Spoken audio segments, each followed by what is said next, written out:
menemani adiknya korban, Bang Adnan, untuk membuat laporan polisi di Polres Jakarta Barat atas dugaan kabar bohong dan fitnah.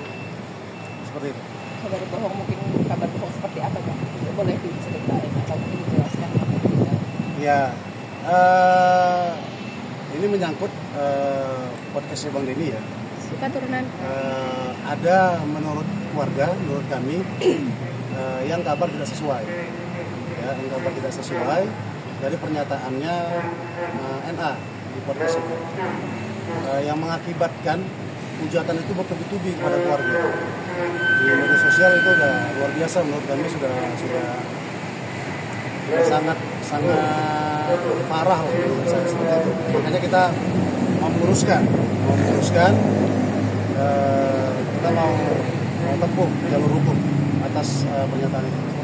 Bang, ini kan kemarin sempat berbaikan ya, berdamai di salah satu podcast begitu. Betul. Namun kalau dengan caranya seperti itu berarti pintu damai sudah tutup atau memang bagaimana nih Bang, boleh sedikit dijelaskan? Iya, saya sebenarnya pada saat podcast itu memang saya bilang tujuannya saya mau berdamai ya. Memang pada saat itu saya merasakan sendiri tidak ada keseriusan berdamai pada saat itu. Tetapi karena memang kita difasilitasi Bang Densu, adalah perdamaian tadi.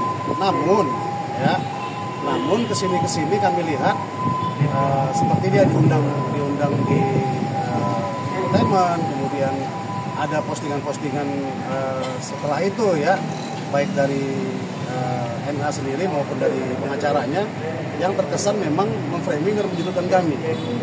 Ya, kemudian ada cuplikan-cuplikan pada saat itu yang diambil dari TikTok, kemudian dari Instagram, yang hasil dari podcastnya Bang Densu itu dijadikan cuplikan menjadi serangan brutal kepada kami, pada keluarga. Nah, dari situ yang tadi katanya kita mau berdamai dengan sampai saat ini pun. Nah, saya berdiskusi, saya berkomunikasi baik dengan Bang Denny selaku mediator kita ya, dengan tanda petik pada saat itu, kemudian juga dengan pihak pengacaranya Nadia, untuk kita duduk bareng di pihak kepolisian. Namun sampai dengan saat ini saya sudah berupaya ke sana kemari di Polres Jakarta Timur maupun juga dengan berkomunikasi dengan pihak kanitnya, respon itu belum ada yang saya lihat. Bang, sebenarnya apa sih yang dituntut oleh pihak keluarga sendiri? Karena kan info yang kita dapat bahwa dulu sempat NM sendiri atau Nadia sendiri berusaha untuk bertanggung jawab gitu ya, memenuhi tanggung jawabnya. Ini seperti apa nih Bang? Ya, saya perlu luruskan juga ya, keluarga itu sebenarnya menuntutnya nggak banyak, respon aja. Awalnya ini ya, respon aja. Karena dari tahun 2020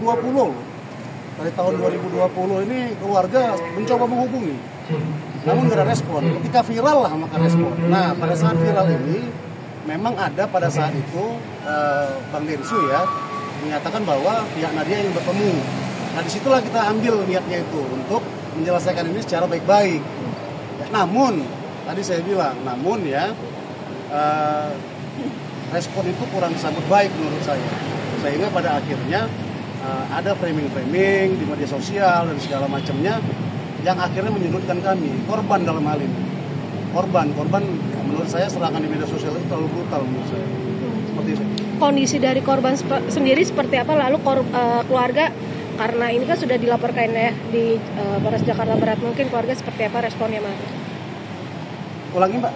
Iya kan, ini korban kondisinya sekarang sudah seperti apa? Baik. Maksudnya dalam arti adakah perkembangan dalam proses penyembuhannya beliau? Baik. Lalu pihak keluarga sendiri dengan sudah berkoordinasi lah ke SPKT, mungkin harapannya mereka tuh seperti apa keluarga pengennya? Ya, kalau kondisi korban ya memang masih tetap prihatinkan menurut saya ya Mbak ya. Karena harapan untuk hidup normal itu saya rasa jauh banget sih ya. Tapi mukjizat kita nggak tahu ya. Yang jelas kami itu kesini mau menempuh langkah hukum terkait adanya kabar bohong, adanya fitnah menurut kami yang sudah keterlaluan, yang berakibat contoh ya, keluarga itu dapat ancaman membakar rumahnya, kemudian serangan di media sosial TikTok sudah menyudutkan banget. Nah, itu mau kami tempuh karena sampai dengan saat ini saya berkomunikasi pun ingin duduk bareng-bareng, sekali lagi saya bilang pun nggak ada respon. Seperti itu.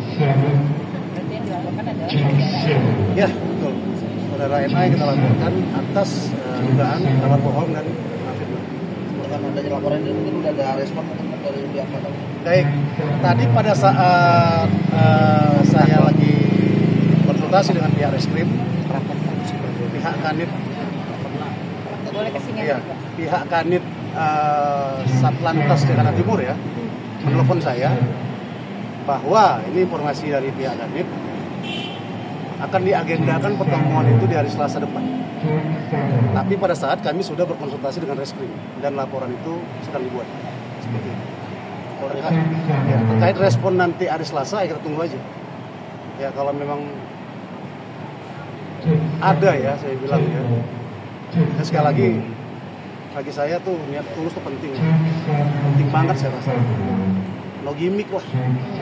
Kalau memang itu timbul, mungkin kita pertimbangkan. Berarti yang diinginkan keluarga hanya respon dari Yes, NA.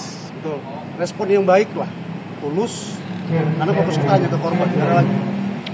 Fokus kita ke korban penting bagi saya ya. Selain dia, menurut saya harapan untuk pulih pun saya rasa nggak ada lah ya. Tapi saya mukjizat ya. Agar juga media sosial ini ya, komentar-komentar netizen, jangankan netizen, bahkan tetangga kami juga udah membuli kami, menghujat kami. Saya rasa saya nggak mau seperti itu. Itulah yang kami harapkan. Boleh kakak ini sebagai adik korban juga.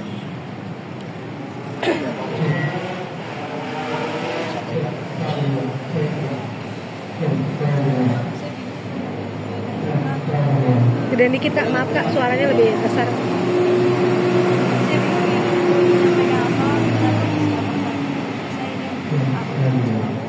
Dan semoga jangan Harapannya mungkin seperti apa dengan kasus ini? semoga ada keadilan. Dan ada bersampean nggak ke kalian dia? Mungkin setelah kalau misalkan itu sampai acara pelapornya selesai, mungkin bisa komunikasi dengan secara pribadi. Bang, untuk keluarga sendiri menuntut dari segi pertanggungjawaban secara biaya atau tidak sih Bang, atau bagaimana nih Bang? Gini loh Mbak ya, dari awal itu tolong kita jangan di framing kita butuh biaya ya. Kita hanya respon aja awal. Kita hanya respon aja awal ya. Cuman ya itu tadi ya, ada framing lah yang akhirnya dapat menyudutkan kami, menyesatkan.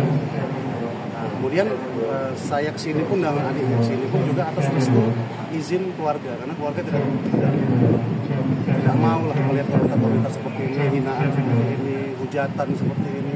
Saya bilang jangankan di komentar, ya di komentar netizen, tetangga pun, tetangga kami, ya dia, tetangga kami pun juga ikut mengucap. Itu konsep kami seperti itu. Oh, mungkin nanti yang tadi dilaporkan ke dalam, mungkin laporannya seperti apa sih Bang? Ya laporannya sudah jadi ya, mungkin saya nggak bisa detail ya karena ada beberapa data ya. Ada jadi laporan polisi. Setelah ini kami nanti akan naik ke atas lagi untuk diperiksa ya, kita acara awal pemeriksaan. Nanti kita lihat aja ke depan ya seperti apa. Berarti ini langsung berita acara, langsung maksudnya di pertanyaan langsung. Melaporkan atas pasal berapa Bang? Penyebaran berita bohong, ya, undang-undang ITE. Jumlahnya Ancaman hukumannya Bang? 6 tahun kurang lebih. Pasal 28 undang-undang ITE. Gitu ya. Bang, ya ini kan lokasinya kan di tempat Densu ya Bang ya. Apakah nanti Densu juga diperiksa Bang? Itu kami serahkan sepenuhnya kepada penyidik. Tugas kami hanya membuat laporan yang kami rasa perlu kami laporkan. Nanti selebihnya ya penyidik yang melakukan prosesnya. Seperti itu. Oke, Bang. Oke. Terima kasih. Terima kasih. Jadi jangan lupa untuk subscribe Cumi Cumi. ditekan ya tombol lonceng merahnya.